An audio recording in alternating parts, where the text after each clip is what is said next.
Good evening, everybody. Welcome to the Monday Blue Abroad show. I'm your host, Terry, and we are going to continue the therapy today after the round 12 loss to the West Coast Eagles. Going to get straight into it. I've got a guest on who I've broken the, you know, how you've got that sign that says break glass in case of emergency. Well, I've done it once this season. We brought in Paul Barbazza. I've done it again, and I've got my blue heaven, Mr. Heath Buck. Welcome, mate. G'day, Terry. Thanks for having us, mate. Yeah, appreciate that.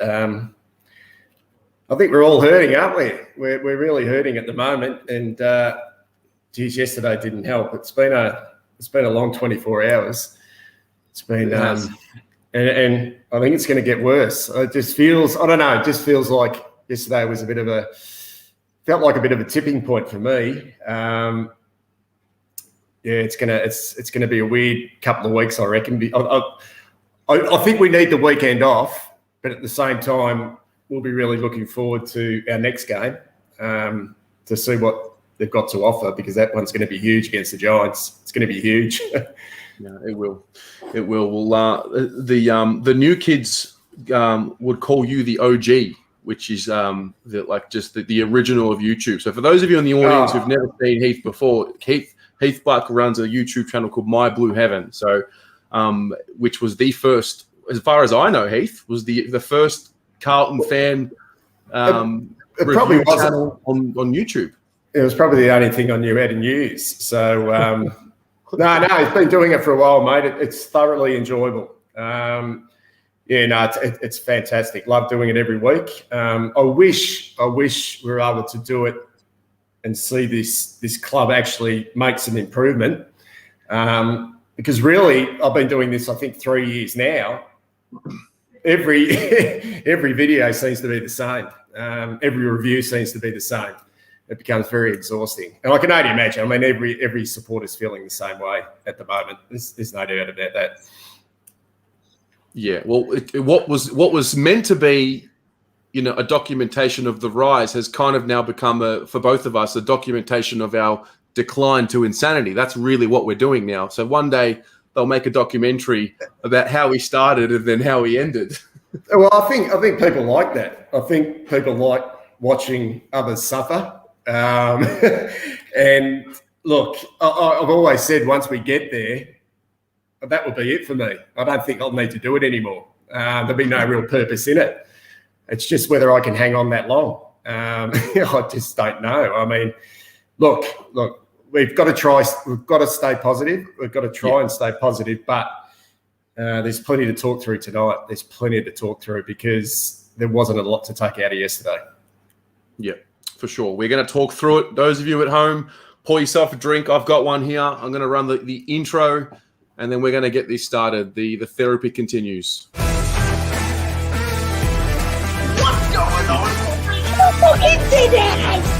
Martin's been very impressive. Every single point.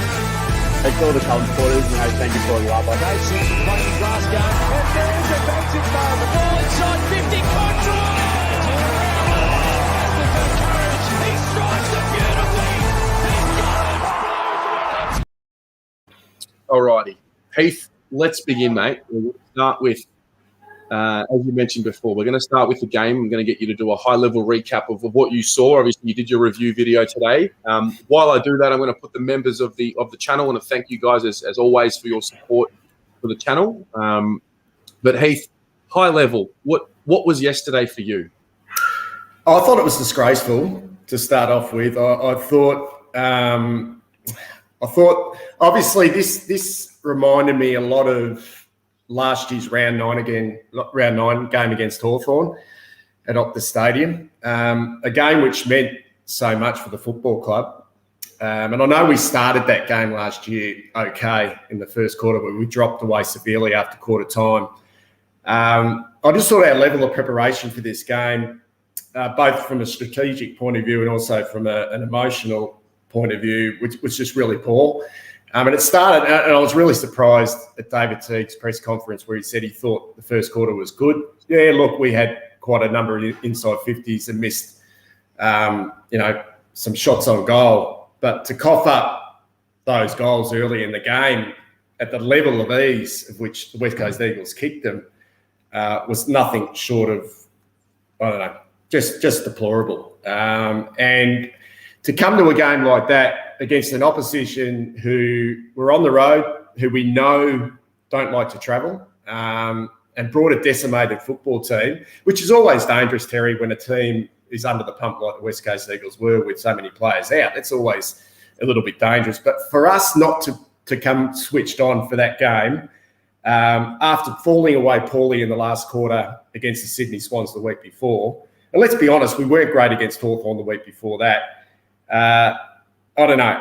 For me, it was a really, really poor performance for 4 quarters. I took no positives out of that game at all. I thought some of the matchups were just completely wrong. We were speaking off air about the matchup of poor Liam Stocker on Liam Ryan, which lasted for 4 quarters. That's 4 weeks in a row now. He's played on Charlie Cameron, Luke Bruce, Tom Papley, and Liam Ryan. We're talking some of the premier small, medium forwards in the competition. And this is a kid who's never played defence really in his life other than at VFL level. He's supposed to come in and take the opposition's most dangerous forward, although that was absolutely poor coaching. And then to top it off, the move of Ed Curnow out of the middle to play on Jamie Cripps as virtually a lockdown defender, to me, was just outrageous, considering Dom Sheed was probably going to be the most influential midfielder for the West Coast Eagles. For him, what did he rack up? 30-odd touches. Dom Sheed, 8 marks, outstanding game. And a goal. Was let just to... And look, what we know about Dom Sheed is he's a consistent player. He makes really good decisions. And really, I mean, Elliot Yeo, second game back, really had not a huge influence on the game. Got better as the game went on, but it was always going to be about Dom Sheed and probably Andrew Gaff, particularly Sheed, because we know his consistency. He's tough and hard and uses the ball well. To have the decision of Ed Curnow to go in defence, and we're talking 160 games or 170 games from Ed Curnow, been in the system 10 years or so. I can never remember Ed Curnow playing as a defender, ever. He's played as a half forward. He's played as a winger. Suddenly, in this game, he's played as a defender, as part of that back 6 or 7. A back 6 or 7 that really needs to find some stability. It was just really ordinary, mate. And then to hear the coach after the game talk about players unable to execute their roles. Knowing the craft elements, that was the term used of executing your role. I don't know. When you're playing a kid in defence on the best forwards in the competition, and then you're sending your best run-with player to play as a defender, I'm not quite sure what the coach was expecting from those 2 players in particular.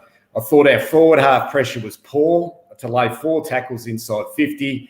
I know Eddie, I know Owies are doing a reasonable job as crumbing forwards, and Jack's winning a little bit of the ball, but our forward half pressure and the ease of which the Eagles were able to run that ball out of their back half, particularly after half time in that last quarter, was just appalling from our point of view. And to allow them, Terry, to have 57 inside 50s with that midfield, with a midfield that was missing probably their best 3 players, to allow them to still have 57 inside 50s, we were never going to win that game in the end, no matter how many the Eagles had out of the team. And that's what makes this game really disappointing for me.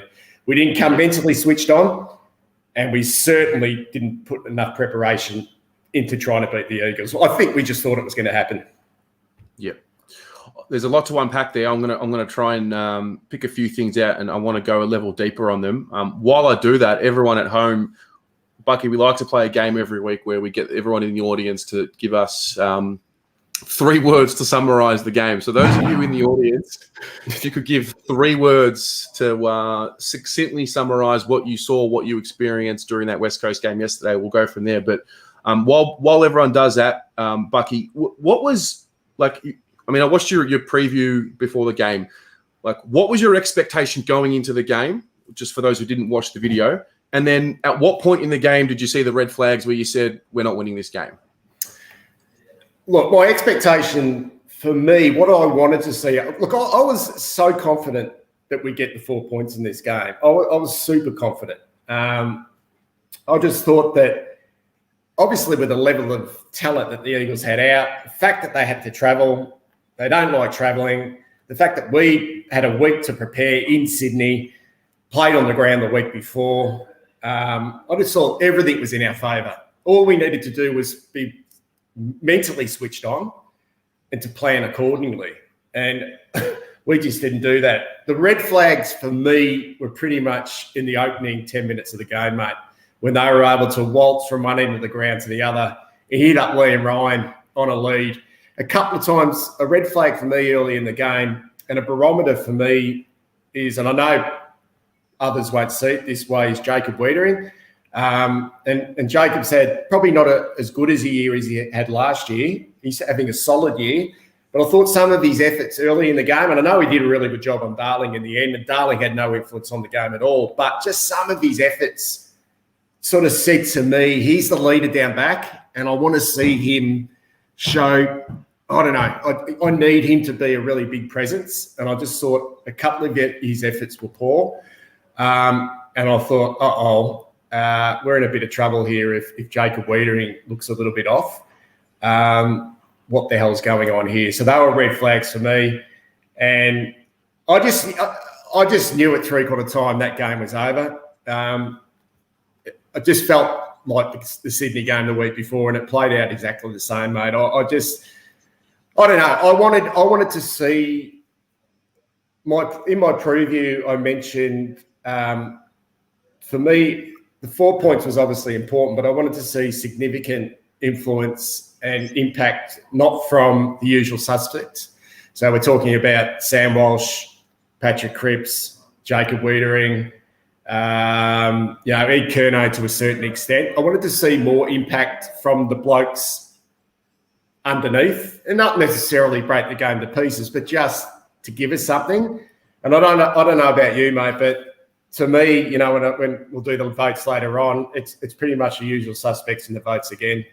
And really, other than maybe Paddy Dow, who I thought showed a little bit, I don't think many of the other guys really showed us a lot to suggest, that I don't know what's going on in that regards. We want to see the future, don't we? We want to see what we've got moving forward, but there's so many question marks on a lot of those players still coming through. Yeah, I've heard, and I agree with, there's the rhetoric about how we played a waffle side and whatnot. Yeah. And I was saying it too. And to be honest with you, the more I say it and the more I think about it, the worse it gets, because it's like, well, what are we? Yeah, and I also mentioned, Jermaine Jones.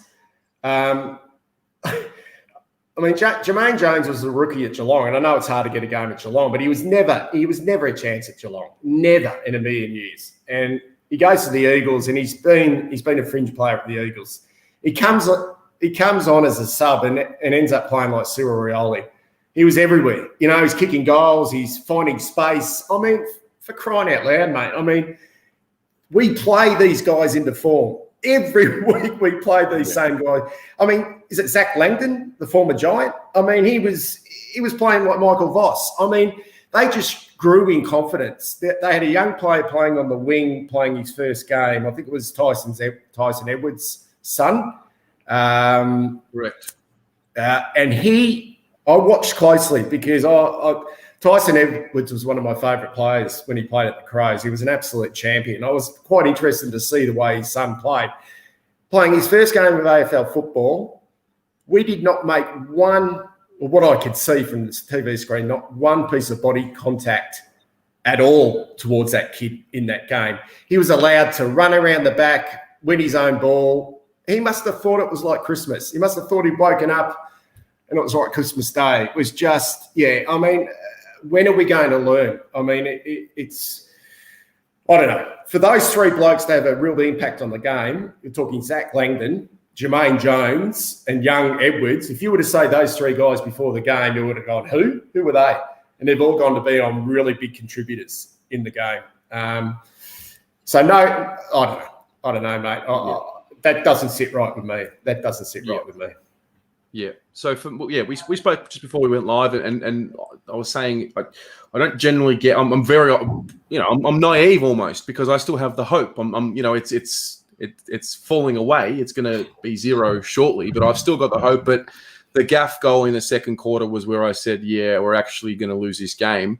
But there was a moment in the first, and this isn't to say it's Adam Sard's fault for why we lost, but Adam Sard was the depiction of what I saw for the whole day, and I want to know what you think on it. There was a moment early in the game, it would have been the first 5 minutes, he approached like a contest, and rather than actually running through the bloke and tackling him, he sort of pitter-pattered like he was closing out at the three-point line like a basketballer, and they were able to handball over the top of him and get a goal from it, and it just set the tone for the intent for the rest of the game. And I almost want to ask, like, are you seeing it? Is it an instruction, or are they choosing not to play hard enough? I think in the situation we're in, I think players go into a bit of self-preservation mode. Sorry? To not get injured, or? No, not. I mean, start to look after themselves. Start to look after themselves in regards to do something like that is an ultimate team sacrifice. And I just think we're not. Every player in this team are not on the same level in that regard. And I sort of get the idea why Matthew Cottrell's playing. I get the idea, okay, because what he does, and I know it's not good and it's frustrating and he turns the ball over and he doesn't win enough of it, but what he does is actually sacrificial. So his running ability, his defensive running, okay, is for the betterment of the football team. And he'll do that. He doesn't care about not winning the ball because he wants to sacrifice his own game to do that. So I'm confident he's got in himself to do that. But I question so many players in this football team, okay? And Adam Sard's one of them. I reckon Zach Williams is probably one of them. New players coming into the football team on big pay packets, wanting to make a huge influence, getting their ego boosted. Probably Patrick Cripps is another one. That they're allowed to, what I'm saying is it appears like they're allowed to run their own race according to what the coach wants them to do rather than what's best for the football team. And I just don't think we're making enough sacrifices on the ground as a team, sacrificial acts as a team. And I think when you see moments like that, Terry, and I didn't see the moment, but I just think it's players looking after themselves.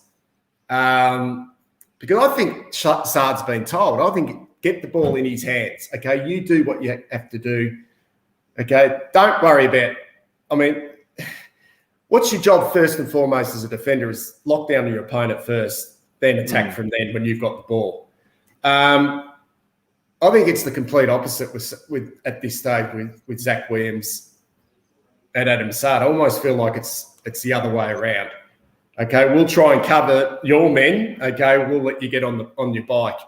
I don't know. I just don't think that's working at the moment. I don't know about you, but I just don't think that back 6 and 7 and our defence is all at sea. It's just not working. They're not working. Look, they are not working for each other. They're not working for each other. No, absolutely not. So Matthew Cottrell, this is what we want you to do. You want to run here, up and down there all day, okay? There. Don't come in too close. And he'll do that. He'll do that and he'll listen to that. Okay, mightn't win much of the ball, but it seems to me that a lot of the other players are allowed to run their own race. Yeah, I feel you. Well, I brought up the tackle issue because I found a graphic here on an Instagram page which is from Carlton_.fc. And it was about the tackling, interesting tackling stats here against the Eagles. So we've laid 43 for the game, is what it is. 15 players didn't lay a tackle in the first quarter. 10 didn't lay a tackle in the second. 16 didn't lay a tackle in the third. 14 didn't lay a tackle in the fourth quarter. And then it's condensed it further. So, 7 didn't lay a tackle in the first half. 11 didn't lay a tackle in the second half. And 4 players didn't lay a tackle at all. And I go back to, the Carlton way and David Teague. And my understanding from last year was we want to be in a push up high. We want to defend. Forward half team. cause turnover and score off the counter and whatnot. And I don't know what you're saying, but like I'm just not seeing. I'm seeing a team that's a lot worse than last year. Oh, look! This is. I mean, there's one thing every team want to pride themselves on, and that is defensive acts. And I don't think in the 2 years under Teague has our tackling improved at all. And we're talking about a bloke. We're talking about a bloke who played his football as hard as anyone. Okay, he's probably put on a Carlton jumper. So that, from that point of view, it surprises me that he allows certain individuals to continue to play in this football team who don't tackle, who physically can't tackle. Some physically can't tackle anymore, and we know who they are. But tackling, the active tackling, has not proved it at all. It's okay to run down someone from behind. That's probably the easiest tackle, to actually chase and run down someone. Stocker did it, I think, against Sydney last week. He run down it. It was a great tackle. But that's probably the easiest tackle to do, when you chase and tackle someone from behind. But our active tackling someone in close, someone coming towards you, broken tackles is probably the worst in the competition. The broken tackles kill me every week. It has not improved. And this was disappointing me about Paddy Dow yesterday. And even though I thought he came in, and I think he's working close with his hands, his ability to get the ball was good. He looked strong in the hips. His ability not to lay a tackle in close was you can't play AFL football like that. You can't have an inside midfielder, who can't tackle. I even noticed Crippy yesterday, whose tackling has been huge over the last 2 or 3 weeks. I think he's had like double figure tackles for the last 3 weeks, but yesterday his tackling pressure was down as well. It was almost like he just physically had enough of being able to do that. He looked tired yesterday. He looked spent. But this is why I think the club are reluctant to play Lockie O'Brien at the moment. I think Lockie O'Brien sort of wants to tackle. I just don't think he's physically capable to be able to do it. And the broken tackles, beaten at the contest, Eagles, with that team they brought in, were harder and tougher. That hurts. They had a lot of young players playing yesterday, and we had a lot of experience in there. I just don't. I mean, Teague spoke about rolling the sleeves up. You can't tell me, Terry, that our boys wanted to roll the sleeves up yesterday. No. Well, there was no way they wanted to stamp their authority on that game in the opening 5 to 10 minutes. Stamp their authority physically, through pressure acts, through everything. There is no way. It was like a training drill up and down the ground. We were quite happy to let the Eagles get a couple of easy ones early and just think it was all going to happen. It was all going to snowball. Harry would take a few contested marks. We'd kick a few goals. It just stunk of a team that was drinking their own bathwater for whatever reason, I don't know. And this, for me, is a real concern. I don't know what the preparation went into this game. It was almost like they've been on a camp. It's almost like they've been on a footy trip for 3 or 4 days and we're playing an exhibition game. That's what it felt like. Yeah. I remember the rhetoric last year in Teague's press conferences. It was about, this team's got ticker. And this team, and we were close in games against the good sides. I just have a lot more questions and answers right now, and it's a good segue for the next part of this game, because I want to get everyone's. We do it every week. We sort of like, what was your theme of the game, or the number one takeaway from the game? And there's a lot, but what was the number one issue, positive or negative or indifferent, that you went away from that game? What was at the top of the priority list? It could be a moment, whatever it is, and everyone in the audience as well. What was your number one moment or issue from the game? Do you want me to go, mate? Shall I go? Yeah, you go for it. Yeah, I'll follow you. I think my number one takeaway from the game wasn't actually on the field itself. It was the fact that seeing David Teague down on the bench for the first time, is that the first time, Terry, you can remember David Teague being down on the bench in? Yep. that was my number one takeaway. I would like to know, I don't know if it was asked. I only watched the first 5 minutes of his press conference. I could not sit through any more of that, but I'm not quite sure if he was asked a question about why he sat on the bench. I would like to know what the reasoning was behind that. I know he mentioned it in his press conference that he noticed how poor the players were at the contest at ground level. So he noticed that a lot more at ground level. So it's obviously he hadn't been noticing it in previous weeks up in the box as much as it was down on the ground. Maybe he's starting to realise that this group isn't what he thinks it is. And I think a couple of weeks back, mate, he gave them a mighty spray at halftime against Hawthorn, if we remember that. And that was made a big deal of. He's now sitting down on the bench. Is there a bit of pressure starting to mount on Teague in that regard? In getting, I don't know. I just feel like there might be a bit of pressure starting to build with him, and he's maybe losing a bit of connection with this playing group. And I just felt it very interesting, mate, that he was down sitting on the bench in that game yesterday, and it didn't work. And it didn't work. Yeah, and it did not work. So that was my main. I mean, the game told me nothing, mate, because we've seen it. I thought it was the poorest performance of the year. Okay, and there's nothing in that game that we didn't already know. So we can't sort of sit here and go, "Oh my God," but it's all the things we've seen this year. To not finishing a game off in the last quarter, hitting the front and then letting them score goals in red time. Everything that unfolded in this game we've seen this year.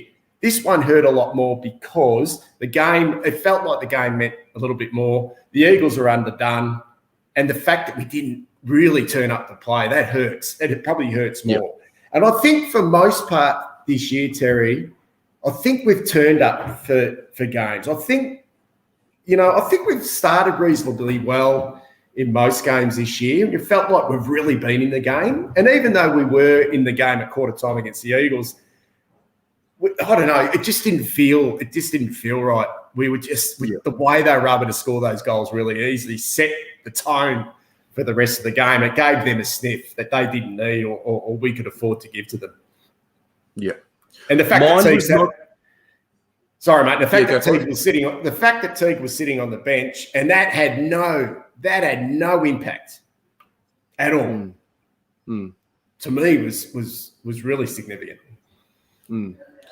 Mine was not so different to yours. There's sort of an offshoot, but I've been talking about it for a while. I really do look at the little things, the body language things, call it the team spirit, whatever it is. But there's been a few instances this year that have really gotten up my The Pitternet fight against Port, where they were wrestling for 90 seconds and no one came in. The Stocker first goal, no one got a few got around it, but not enough. And then Nick Newman, one of the most heroic acts you'll see on the football field.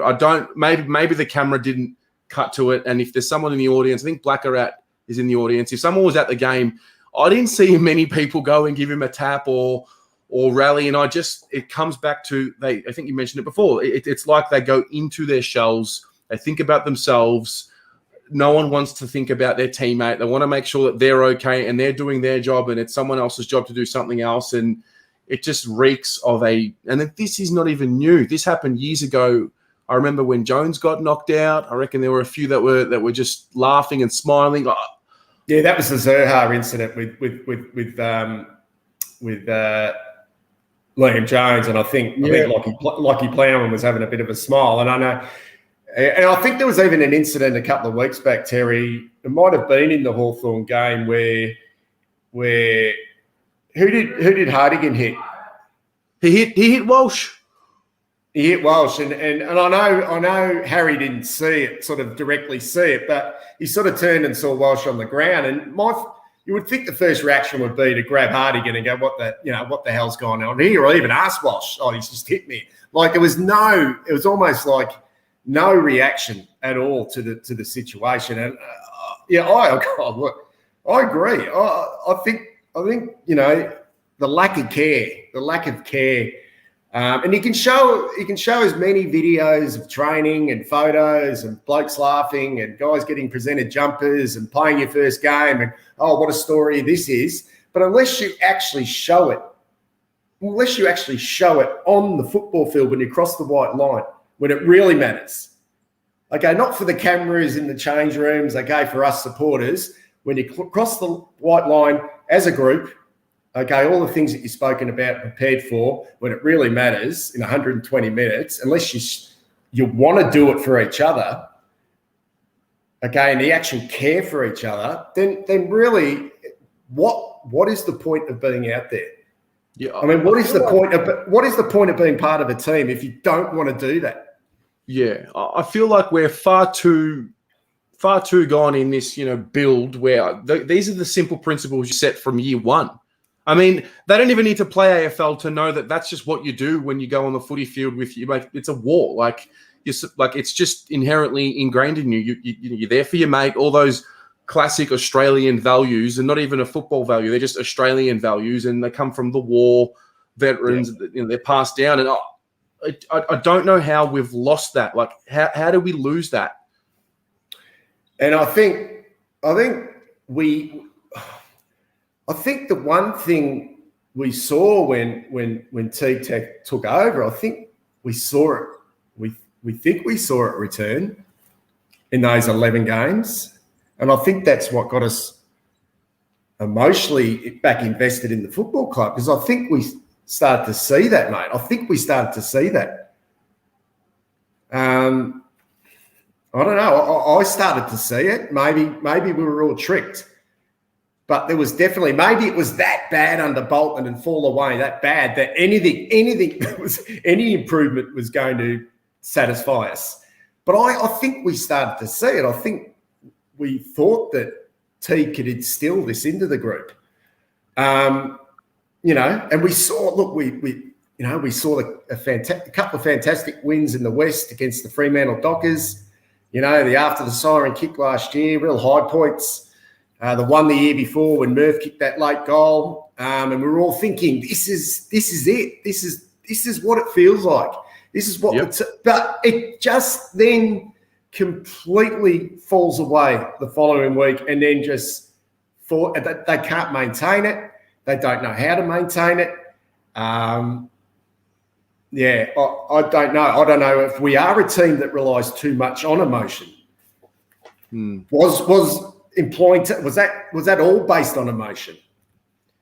Yep. Unless we have emotion there and it doesn't work, then what are we? I don't know. It's a real mystery, mate. And I've noticed that this year as well. The fact that the Liam Stockwell one was a huge one. That was huge. I mean, first goal in AFL football. What do you have? 3 players come over and tap him on the head, in an important time of the game too. An important time of the game against good opposition. And he's playing midfield. Got out of the back line. First time playing midfield, he's gone forward and kicked a goal. An important time of the game. Nothing. Absolute donuts. And now he's back in the back line playing on Liam Ryan, Tom Papley, Luke Bruce and Charlie Cameron. That's his punishment. If you don't laugh, we've got a saying around here, if you don't laugh, you die. Yeah. Anyway. Let's do the last bit of this game before we move on, and that's the votes. It's always a little tricky to do them after a game like that. But those of you in the audience, run us through your 1, your 2, and your 3, and Bucky, give us your 1, your 2, and your 3 as well. Oh, look, they were pretty easy in the end. I thought Sam Walsh once again was the clear standout. And the thing is, I don't think it was a great game by any stretch of the imagination by Sam, and I think he's had a great year. But I will completely understand if he's not all Australian. Okay, if the Carlton supporters out there, he definitely needs to be nominated. Is it 40? Like if he continues on the squad. But I'll completely understand if he's not an all Australian, because I think he's been outstanding, but he's been outstanding for us in a really poor, underperforming team. Me and four guys on My Blue Heaven do our votes each week.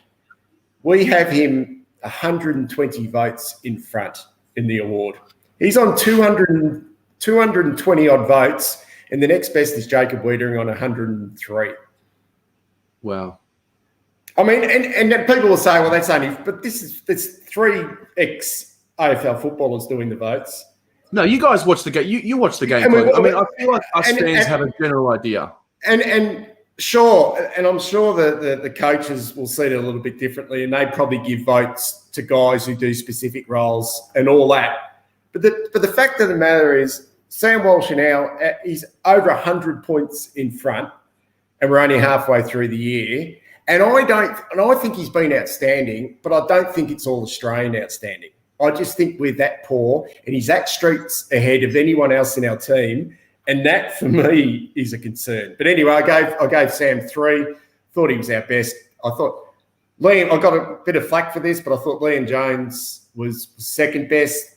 I can't remember him making that many mistakes. He took his.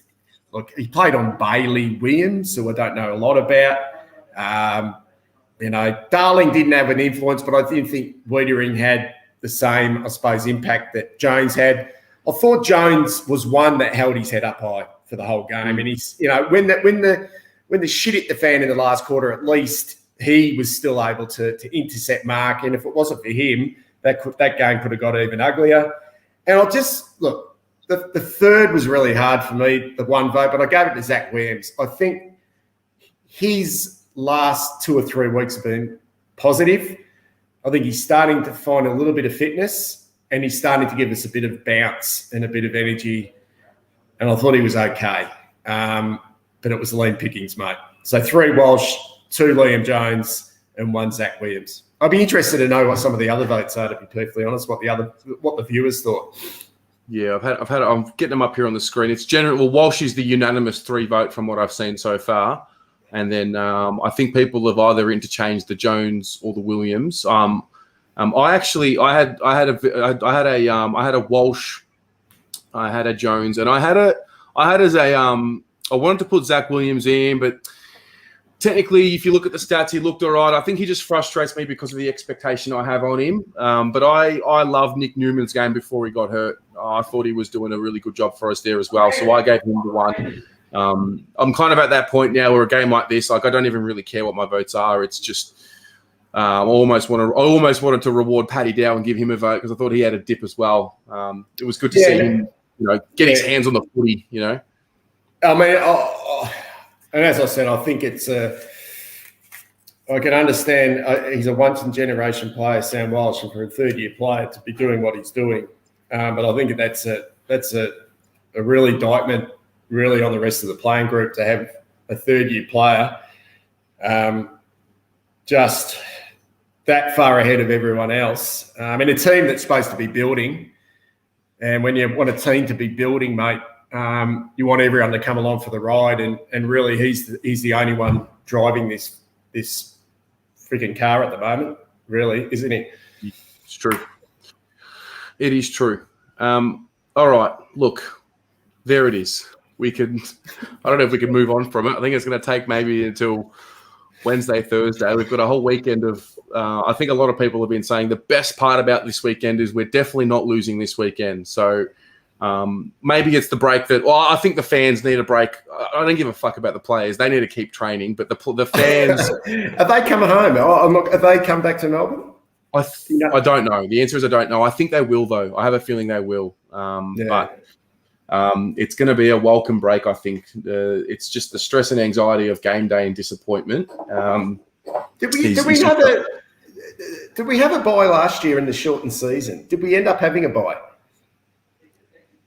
Yeah, I feel like we had a bye, then we played GWS again last year. Yeah. It was GWS, then the bye last year. Okay. Yeah. It didn't do us any good, I don't think. No, it didn't do us any good. But, let's move on because straight out, we're looking forward to the show and there's going to be fire, and then all of a sudden we get I like to call them the weekly distractions. And this week's one is the external review that has been reported. God. So Wow. the fans have spoken, and apparently we're being listened to. And long story short, the club have announced that there's going to be an external review. It feels like this is something to do with the new president coming in. He wants to get some fresh ideas and whatnot. What was your reaction? I know it's very raw. The news is only, an hour old or whatever it is. What was your reaction to it? And you guys in the audience, what are you taking from it? Oh, I think it's pretty big, to be perfectly honest. I think it's obviously Luke Sayers, new president coming in, Mark Lagudishe moving aside. He wants to stamp his authority. He's been in Sydney throughout the week. He's already had informal discussions with the coach, assistant coaches, coach, informal discussions. He's had, he's had some discussions with senior players, and by all reports, some of the stuff already coming out, particularly by the players, questioning clarity and game plan, elements of team selection, all these little bits and pieces, Terry, that, just sort of build the narrative a little bit that maybe things aren't as, working along quite as well as what maybe Kane Little and Brad Lloyd have been telling us, that, they've got full support of the coach and that he'll be there next year. And I think yesterday, I've mentioned this in my review today, yesterday was a red flag day for me, and I call them red flag days. You don't want too many more of those performances. It's going to be a big 10 weeks for this football club, and particularly for David Teague, with this internal review going on. We know players survive, okay? We know players survive. Players get cut every year, okay? We already know, we already got a feeling the players are going to get moved on. Blokes who are in the reserves at the moment, guys that have been in the seniors, gone back, can't get back in. We already get a sense. One from Western Australia, Sam Petreski certain. We just get a feeling he's not going to be around next year, okay? Players move on.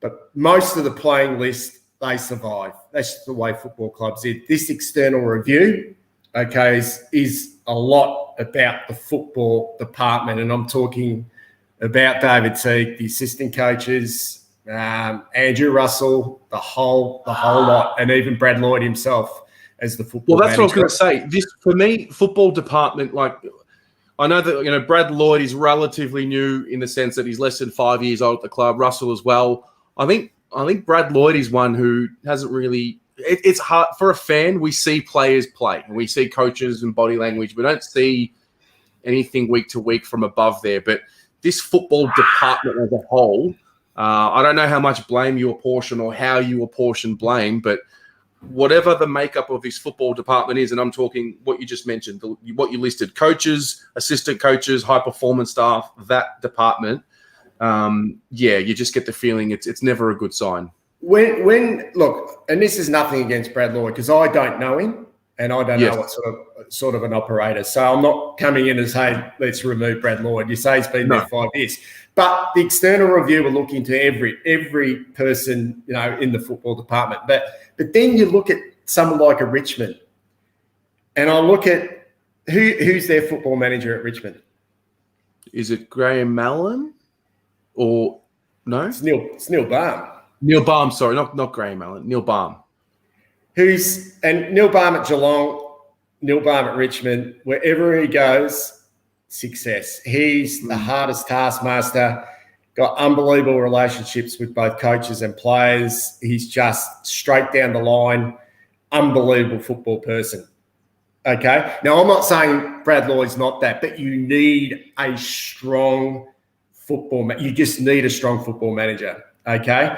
Now, this is what the external review is all about. To see when I read, when I went back today and had a look at, do yourself a favour, Terry, you probably will, but go back and have a look at David Teague's press conference when he was first appointed the coach of the Carlton Football Club back on August the 15th, 2019. He was flanked by Mark Lagudishe and Kane Little.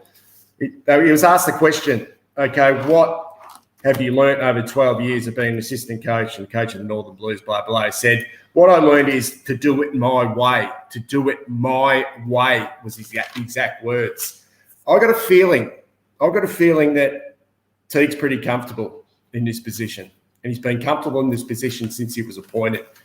I also got a feeling that the reason John Barker, Dale Amos, Brett Stanton and Cam Bruce still are at the football club is David Teague has liked them being at the football club.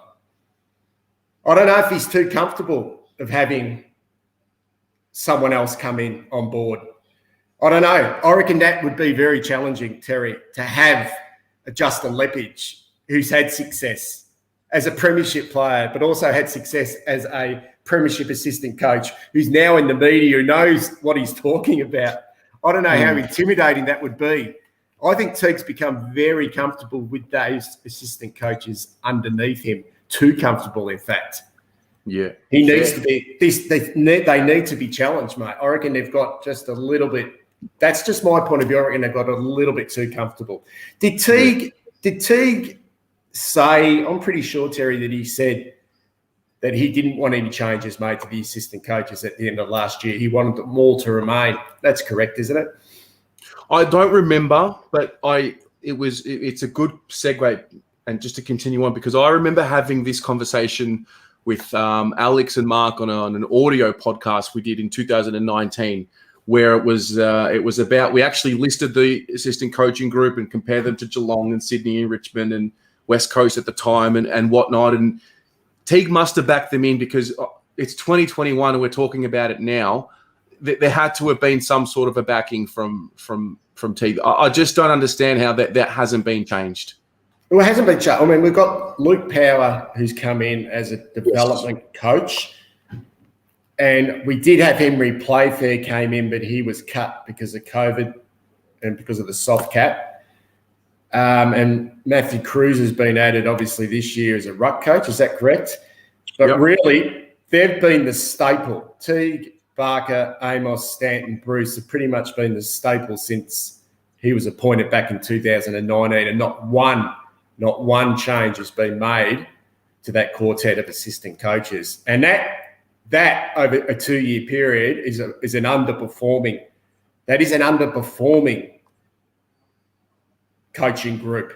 If you look at the results and you look at, some of the things that Teague says in his press conferences about learning and wanting to get better. We've got a lot of work to do.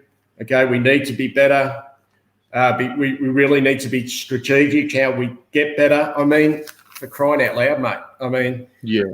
Well, this is your review video. For those who haven't watched it after this, go and watch Heath's review.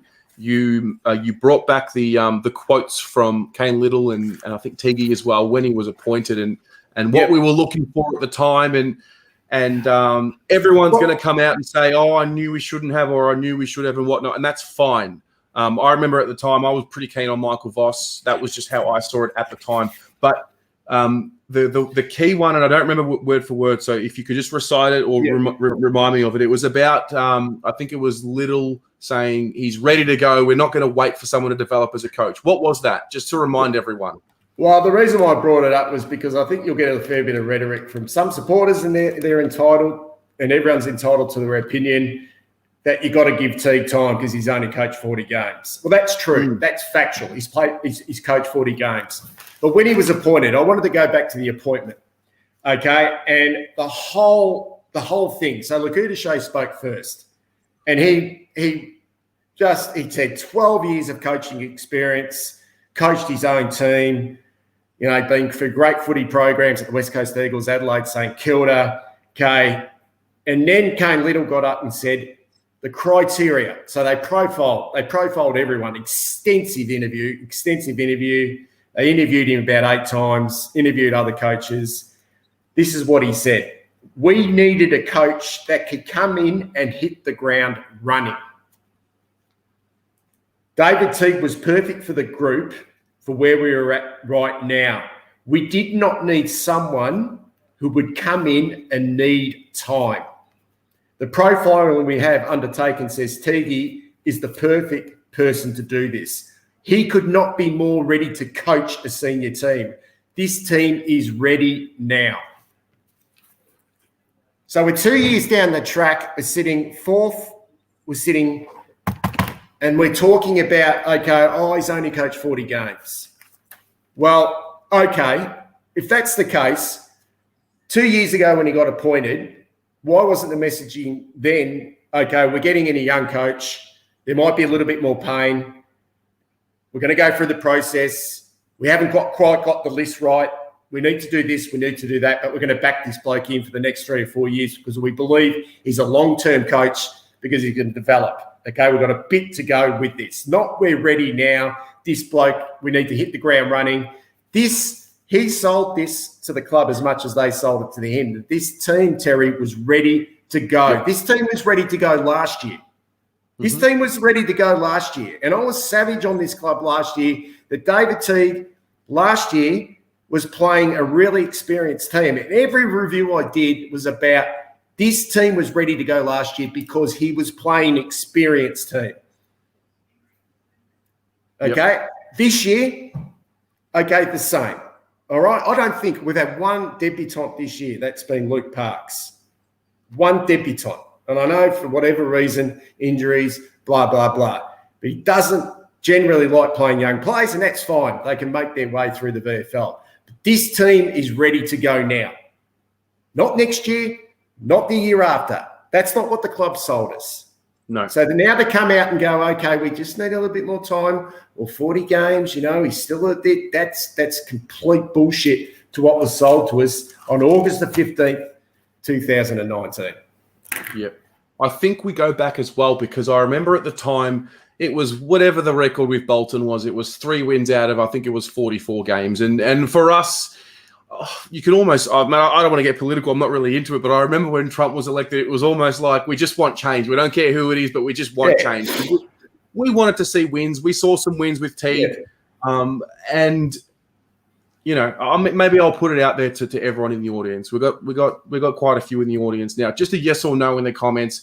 Do you still believe in the coaching group as a whole? Yes or no? And Can I just say I'm not here because I've been fully supportive of David Teague. Okay, fully, and I still am. Yes. And I think the next 10 weeks, he must know. He must know himself. And I said this in my preview today. He went into this job with his eyes wide open. Okay, he wanted the job. Okay, they didn't go to him and go, David, can you please be the interim coach, please? No, he would have put his hand up to do it. He then, after 11 weeks, put his hand up to be the senior club. He then would have said, I can get this team playing finals football within 2 years. He would have said it. This club they weren't looking for 3 years down the track. They were looking for finals football. Even last year, definitely this year. He knew that. So he's realistic himself.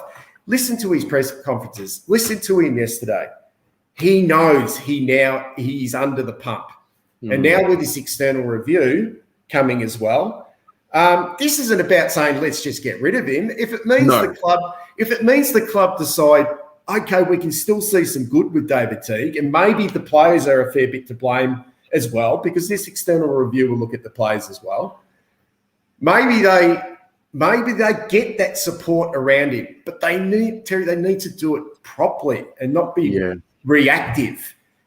You know what I mean? Melbourne did it. Melbourne went out and got Mark Williams. No one knew they were going to do it. They just went and got him, didn't they? Did that come out of left field with Melbourne? Suddenly they just got Mark Williams. There was no talk about it. Next thing you know, they've got Mark Williams. Bang. Okay, you just look at the way Mark Williams works with those young guys. All we hear now is what Carlton are going to do, what we're going to do. It's like it's reactive. Why couldn't we do this? Yeah. Why couldn't we do it before the start of the year? Why is it taken 5 or 6 weeks in that now he's doing Zoom calls with John Worsfold? I mean, that is pathetic, really. Yeah. Zoom calls? I mean, how does that work?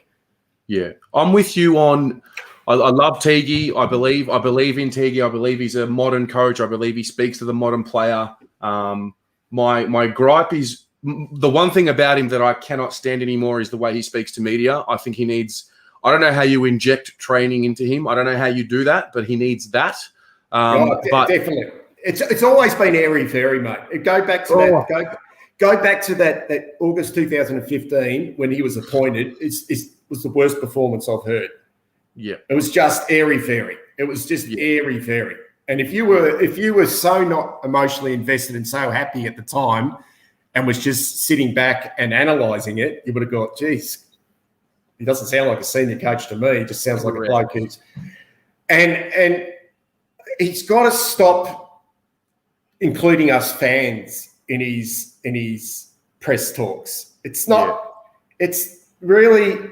I don't know. It to me, that's just wishy-washy. It's just too wishy-washy, and I don't know. Look, it's not just a pile on David Teague. It's not about that. No, it's not. It's my thing is about club. I look at club now. My point is that with Teague, he's got to have the group with him. But my worry about waiting for the group around him is that we've got 10 more weeks of these presses and 10 more weeks of this pressure and 10 more rounds of, like, the damn wall hasn't broken. And once the season's dead and buried. And 10 more weeks of selection. And that's my worry. If he is the man, he's going to, And why not? Why not? If the season is over, and I'm not saying just play every young player, but why not? Why not instill, like he did when he first took over, as the interim coach, when he changed it from the young to the old and gave back the responsibility to Murph, Curnow, and they all lifted and got him the job, because Murphy and Curnow were outstanding in that period. They were absolutely outstanding.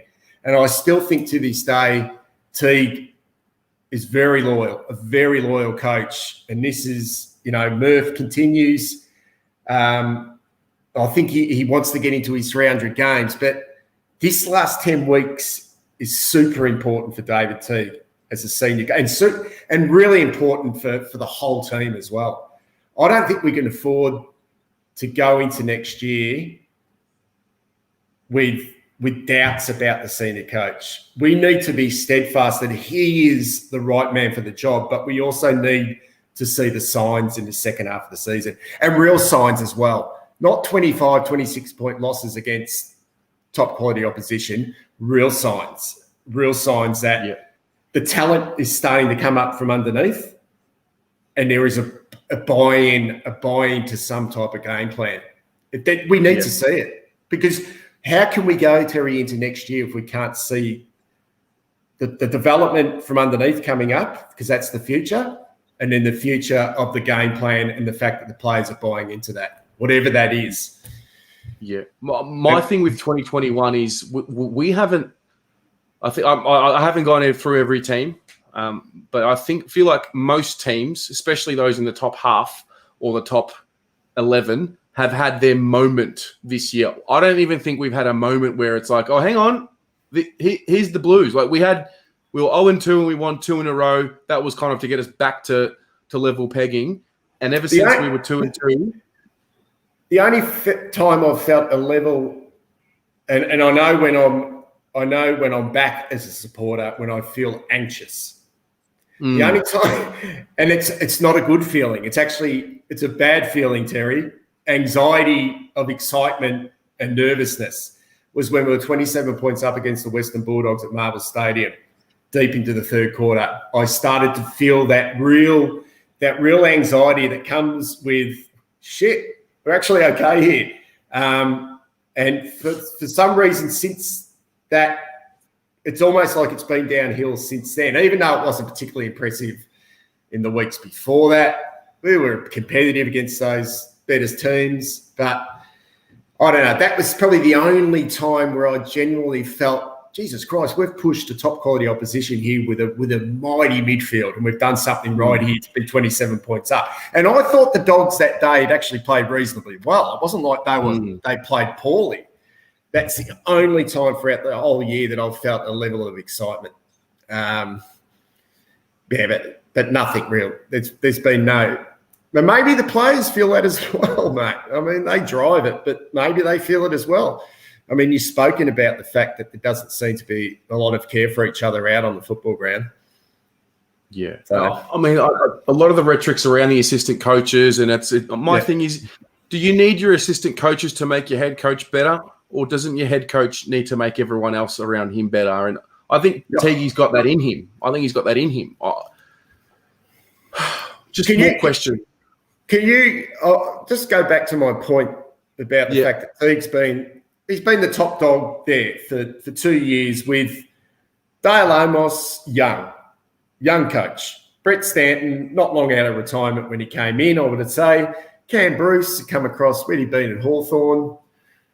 I don't know if he was let go from there. And John Barker had been around a long time. So I suppose he's always been in the background. But there's been no movement other than Luke Power. There's been no movement there. Wonder how David Teague would feel with, and I'm not talking about a senior assistant like someone like a Neil Craig or someone. I'm talking like someone like a Justin Lepage. Some blokes have got this powerful presence about him, like a Michael Voss. I wonder how David Teague would approach that. I really do. I think it'd be a fascinating thing. I don't know. I think he's even comfortable with his Zoom calls with John Worsfold. I just find that whole scenario really strange. The fact that he's seeking advice from John Worsfold via he's in Western Australia. He needs to be. I think that whole group need to be challenged. It's all pretty much just yes, it's my way or the highway. Let's just do it, and there's no ramifications. There's no ramifications, no questioning, and I think the external review is going to show a lot of this up. I hope so, mate. I do. I hope so. I've gotten to the point now where I'm. And maybe I was speaking to Mark Alvey about this. Maybe this loss yesterday was the loss we need to have for that to happen. Yeah. I don't think winning yesterday was going to prove much to us at all. No. I was actually feeling in that last quarter, shit, imagine if we can kick 2 or 3 goals and win this. Is this going to change much? Nothing was going to make me happy yesterday unless we probably thumped them. And I saw, Jack Silvani kick 4 and Paddy Dow have 25. And I saw Cottrell show us, nothing was going to really please me unless I started to see something, not just a scrappy win against the side that, that really we should have beaten. And beaten probably pretty comfortably in the end. I'll worry about we were covering up.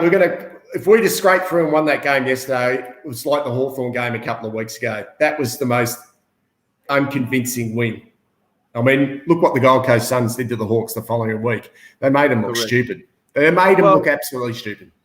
Look at the way the Bombers play. It's all about the way that they pushed the Eagles the week before. Anyway, they beat the Eagles the week before. They beat the Eagles, correct, on their own ground with a lot. They had a better team in.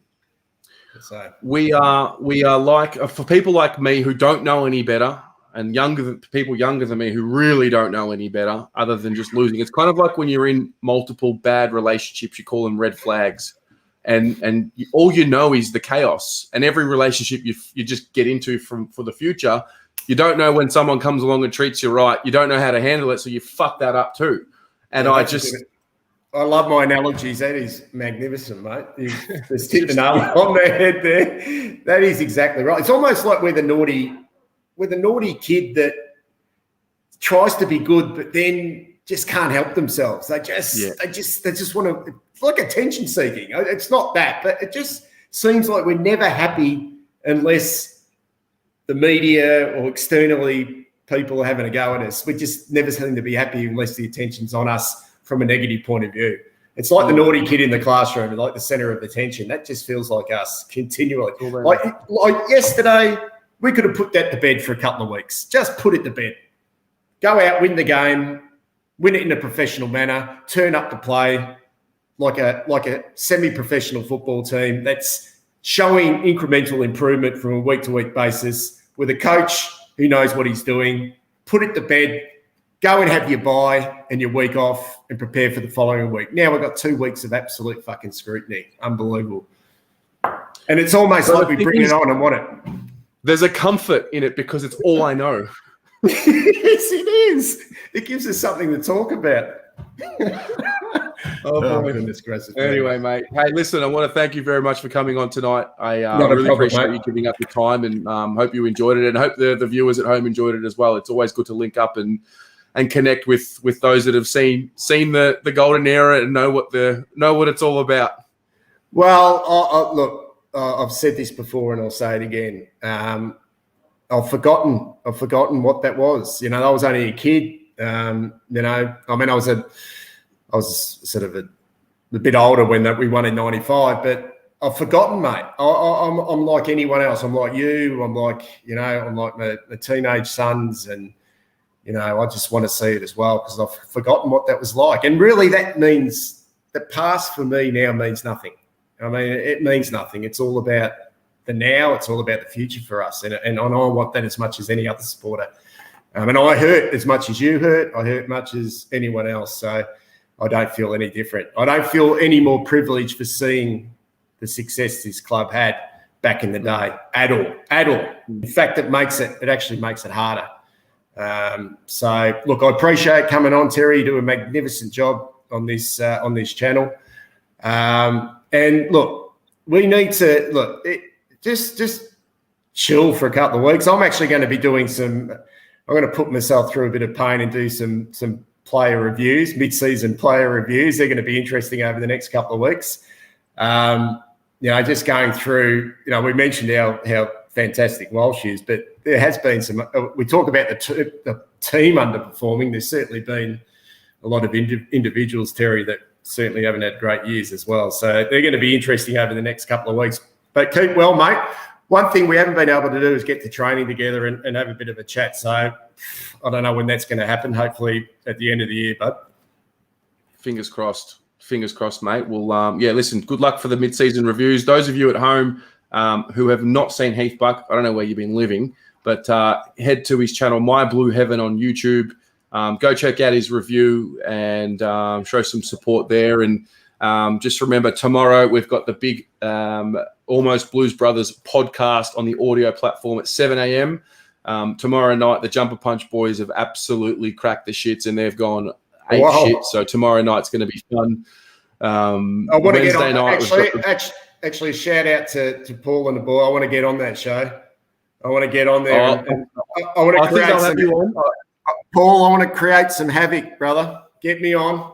I think crazy. I think the people want to see that as well. I think they'd love to have you on there. You can go there and it'll be good. You can split up the Europeans and get a bit of Aussie flavour in there. I think that's what it needs. I'll take some sausage rolls in and some party pies. That's brilliant. All right, mate. Oh, that's brilliant. All right, mate. Guys, have a great night. Bucky, have a good one and go the Blues. See you, mate.